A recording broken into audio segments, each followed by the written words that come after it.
বিষয় নিয়ে আমার এই ভিডিওটি থাকছে সেটি একটি কম্পিটিটিভ এক্সাম রিগার্ডিং। কম্পিটিটিভ এক্সামটা কি, সেটা হচ্ছে ওয়েস্ট বেঙ্গল জুডিশিয়াল সার্ভিস।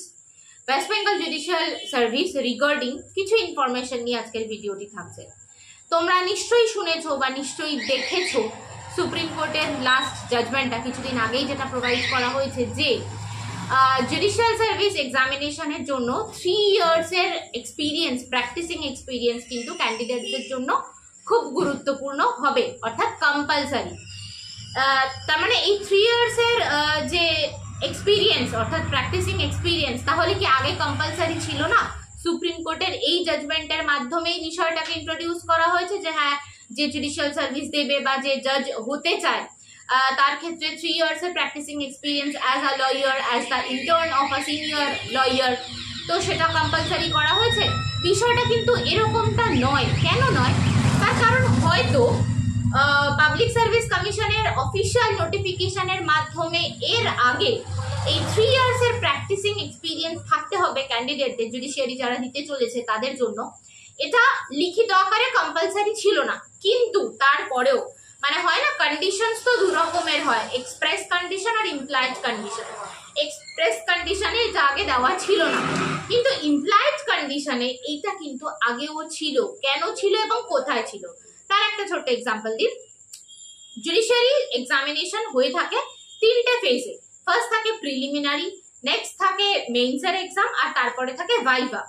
প্রিলি এবং মেইনসের জন্য বোঝাই যাচ্ছে থিওরি বেসড কোয়েশ্চেন আসছে, যে থিওরি বেসড কোয়েশ্চেন তোমাকে লিখতে হবে পরীক্ষায়, সেখান থেকে স্কোর করতে পারছো। নেক্সট যে ভাইভা থাকছে, সেই ভাইভায় কিন্তু থিওরি বেসড কোয়েশ্চেনের থেকেও আগেও খুব বেশি পরিমাণে প্রেশারাইজ করা হতো বা প্রেশার দেওয়া হতো বা এমফাসাইজ করা হতো প্র্যাকটিক্যাল নলেজের উপর। অর্থাৎ ভাইভাতে বেঞ্চে যারা বসে থাকতেন বা থাকেন তারা এরকম টাইপের স্টুডেন্টসদেরকে প্রশ্ন করে থাকেন, মানে ক্যান্ডিডেটসদের প্রশ্ন করে থাকেন যেটা একমাত্র তাদের পক্ষে দেওয়া পসিবল হতো যদি তাদের সেই প্র্যাকটিক্যাল অভিজ্ঞতা থাকতো। As the intern of a lawyer হিসাবে সে কাজ করছে বা এরকম ইন্টার্নশিপ করেছে, তো সেরকম অভিজ্ঞতা থেকেই তারা ভাইভাতে অ্যান্সার দিতে পারতো। কিন্তু সুপ্রিম কোর্টের এই জাজমেন্টের মাধ্যমে এই এক্সপিরিয়েন্স অর্থাৎ 3 ইয়ার্সের এক্সপিরিয়েন্স থাকা কিন্তু কম্পালসারি করে দিয়েছে। এই 3 ইয়ার্সের এক্সপিরিয়েন্স তুমি কোথা থেকে গ্যাদার করতে পারো? কোনো সিনিয়র অ্যাডভোকেট, যে সিনিয়র অ্যাডভোকেটের নিজের প্র্যাকটিসিং এক্সপিরিয়েন্স বারের মানে কোনো না কোনো বারে তার রেজিস্ট্রেশন রয়েছে এবং সেই বার থেকে তিনি অলমোস্ট 10 ইয়ার্স, মিনিমাম 10 ইয়ার্সের অভিজ্ঞতা রয়েছে, প্র্যাকটিসিং অভিজ্ঞতা রয়েছে, এরকম সিনিয়রের কাছে তোমাকে মিনিমাম 3 বছর ইন্টার্নশিপ করতে হবে। এই ইন্টার্নশিপের টাইম পিরিয়ডটা কবে থেকে ক্যালকুলেটেড হচ্ছে?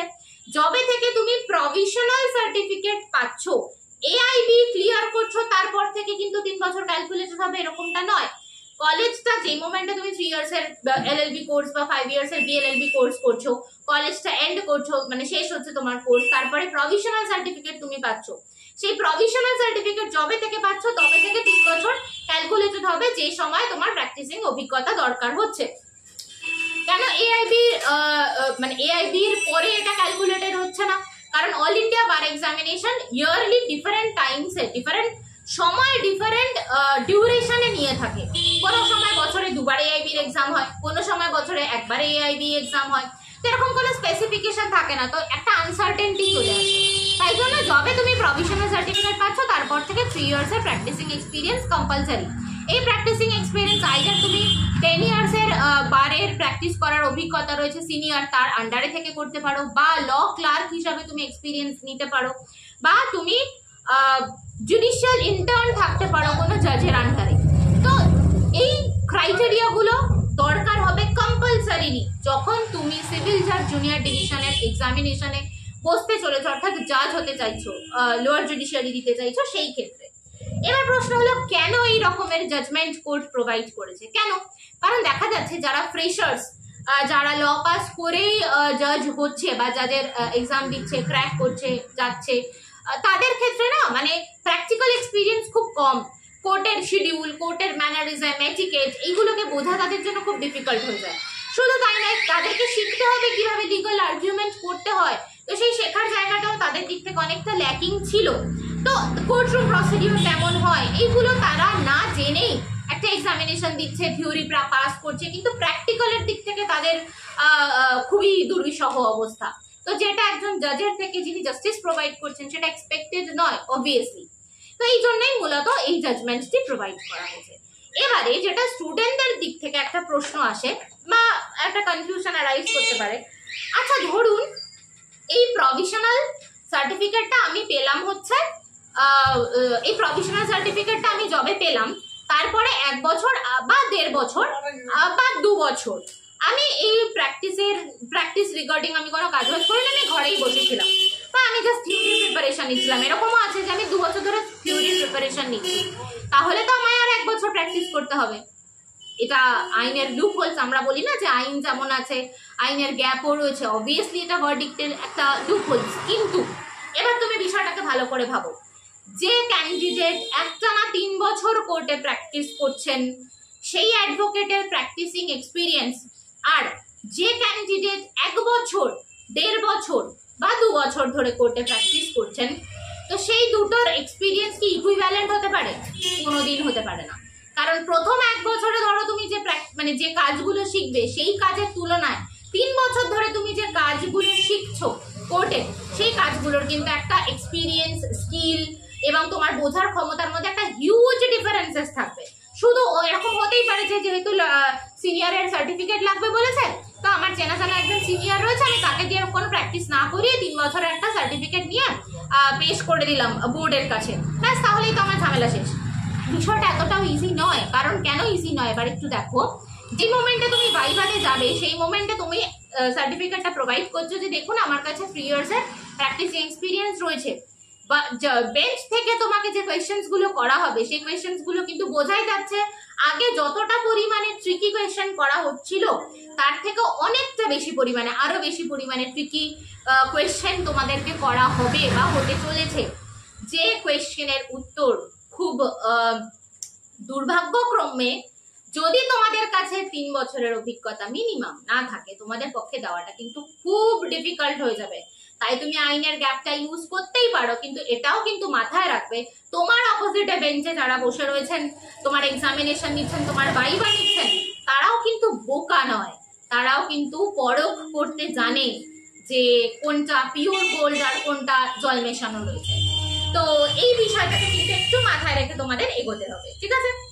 আচ্ছা, এবার চলে আসি যে কোন সময় থেকে জুডিশিয়ারি প্রিপারেশন তাহলে ম্যাম আমরা স্টার্ট করব। দেখো, একটা সোজা কথা হচ্ছে, তুমি ল পাস করে ফেলেছো, তুমি 3 বছরের প্র্যাকটিস করছো বা 3 বছর ধরে ইন্টার্নশিপ করছো। সত্যি বলতে আমাদের প্র্যাকটিসিং ফিল্ডে যে টাইম পিরিয়ড থাকে প্র্যাকটিসিং এর, মানে সকাল 9টায় বাড়ি থেকে বেরোনো হচ্ছে, সকাল 10টায় কোর্টে পৌঁছানো হচ্ছে, কোর্ট থেকে 4টের সময় রিলিজ করা হচ্ছে, তারপরে গিয়ে তোমাকে সিনিয়রের যদি চেম্বার থাকে সেই চেম্বারে চেম্বার ওয়ার্ক করতে হচ্ছে, এই সব কিছু করে তোমাকে বাড়ি আসতে হচ্ছে মোটামুটি আস্তে আস্তে রাত্রি 9টা, মিনিমাম রাত্রি 9টা, বা আমি মিনিমাম বললাম, ম্যাক্সিমাম আরো বেশি, যাই হোক। তো এত কিছু করার পরে তোমার মনে হয় যে after completion of your 3 years or 5 years LLB or BLLB you can study properly? Never. কারণ আমাদের এটা শরীর, এবং এই শরীরেরও একটা ক্ষমতা রয়েছে, সব থেকে বড় কথা ব্রেনের একটা ক্ষমতা রয়েছে। তুমি সারাদিন এক্সস্টেড থাকছো, এক্সস্টেড হচ্ছ, তো সেইখানে কিন্তু সিনিয়র তোমার এই এক্সকিউজটা শুনছেন না যে আজকে স্যার আমার শরীর খারাপ, যেতে পারছি না, আজকে ম্যাডাম বৃষ্টি হয়েছে, যেতে পারছি না, আজকে ম্যাডাম রোদ্দুর উঠেছে প্রচন্ড, যেতে পারছি না, এই এক্সকিউজ কিন্তু কেউ শুনবে না। তার মানে তোমাকে এক্সস্টেড হতে হচ্ছে সারাদিন। তারপরে তুমি যেই মোমেন্টে বাড়িতে ফিরছো, তোমাকে পরের দিনের একটা প্রেশার কাজ করছে, কিছু থাকছে তোমাকে বাড়িতে বসে কাজ করতে হচ্ছে, কিছু ক্ষেত্রে পরের দিনে আবার তাড়াতাড়ি ঘুম থেকে উঠে আমাকে আবার দৌড়াতে হবে কোর্টে, এই একটা প্রেশার কাজ করছে। এই সব কিছু মিলিয়ে কিন্তু প্রিপারেশন নেওয়া more than impossible after the completion of your BLLB or LLB degree. That's why তোমাদের প্রিপারেশন স্টার্ট করতে হবে এক্ষেত্রেও, যেটা আমি সবসময় বলে থাকি, এক্ষেত্রেও সেম কথা বলবো, মোটামুটি 3rd ইয়ারের পর থেকে, ঠিক আছে? যারা 5 years এর কোর্স করছো তারা 3rd ইয়ারের পর থেকে প্রিপারেশন নেবে, যারা 3 years এর কোর্স করছো তারা 1.5 years এর পর থেকে প্রিপারেশন নেবে জুডিশিয়ারি। কারণ যতক্ষণ তুমি একাডেমিক ফিল্ডে রয়েছো ততক্ষণ পর্যন্তই তুমি পড়াশোনাটা করতে পারবে। তারপরে যে মোমেন্টে তোমাকে রাস্তায় দৌড়ে বেড়াতে হচ্ছে তোমার কাজের প্রয়োজনে, ইন্টার্নশিপের প্রয়োজনে, তুমি কিন্তু নিজেকে প্রিপেয়ার করার মতো এনাফ টাইম পাবে না। আজকে বলছি, লিখে রাখো কথাটা, মিলিয়ে নেবে তোমরা। নেক্সট যেটা হচ্ছে, এই বর্তমান সিচুয়েশনের কথা মাথায় রেখে ওয়েস্ট বেঙ্গল ল একাডেমিতে স্টার্ট হচ্ছে 10th West Bengal judicial service examination preparation batch. 8th June থেকে স্টার্ট হচ্ছে নিউ জুডিশিয়ারি ব্যাচ, অনলাইন এবং অফলাইন বোথ মোডে। কি কি থাকছে এই ক্লাসে, কেন বললাম যে এই সিচুয়েশনকে মাথায় রেখে এই ব্যাচটা তৈরি হচ্ছে? প্রথমত উইকলি ক্লাসেস, 2 ক্লাসেস তো থাকেই, যেটা সব ব্যাচেই থাকে। প্রিলি এবং মেইনস এর প্রিপারেশন প্যারালালি এগোবে, এমন নয় যে আগে মেইনস এর প্রিপারেশন হবে বা আগে প্রিলির প্রিপারেশন হবে তারপরে মেইনস নিয়ে আমরা এগোবো, একসাথে এগোবে। 1.5 ইয়ার্স ডিউরেশন মানে কোর্স ডিউরেশন। ভাইবার ওপর স্পেশাল ফোকাস দেওয়া হবে, কারণ বোঝাই যাচ্ছে আগে যেভাবে ভাইবা হতো এখন ভাইবা কিন্তু আরো ডিফারেন্ট অ্যাঙ্গেলে হতে চলেছে। তো দ্যাটস ওয়াই ভাইবার ওপর কিন্তু যথেষ্ট প্রেশার দেওয়া হবে। মক টেস্ট হবে মান্থলি বেসিসে। নেক্সট যেটা খুব ইম্পর্টেন্ট, যেটা তোমরা একটু খেয়াল করে দেখবে, আইএএস, আইপিএস, আইএফএস এই যে এক্সামিনেশনস গুলোর জন্য যে সমস্ত দিল্লি বেস্ট কোচিং যারা প্রিপারেশন করান তাদের প্রিপারেশন স্টাইল কিন্তু একটু ডিফারেন্ট হয়। কারণ দেখবে শুধু তুমি থিওরি সব জানো এটাই সাফিসিয়েন্ট নয়, তোমার কমিউনিকেশন স্কিল খুব ইম্পর্টেন্ট।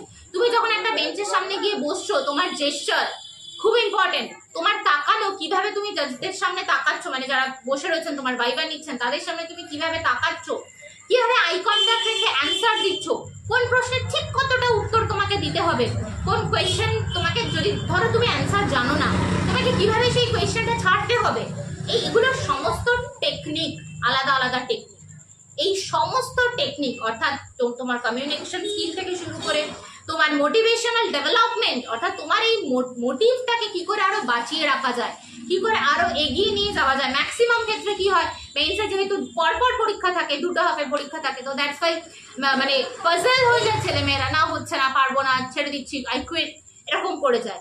তো ওই প্রেশারাইজ সিচুয়েশনে থেকেও তুমি কিভাবে তোমার পজিশনটাকে স্টিক রাখতে পারো, তোমার পজিশনটাকে স্টিক রাখার থেকেও বড় কথা আপলিফট করতে পারো, তো সেই সমস্ত কমিউনিকেশন স্কিলস গুলো, টেকনিক্স গুলো তোমাদেরকে এই ব্যাচে শেখানো হবে জুডিশিয়াল সার্ভিসের মানে জুডিশিয়াল প্রিপারেশন ব্যাচের মাধ্যমে।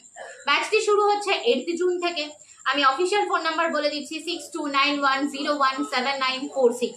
যারা যারা মনে করছে জয়েন হবে তারা আমার এই নাম্বারে কন্ট্যাক্ট করতে পারো। বাকি ক্লাস ডিটেলস তোমরা যখন আমায় ফোন করবে তখন জানিয়ে দেওয়া হবে। Thank you.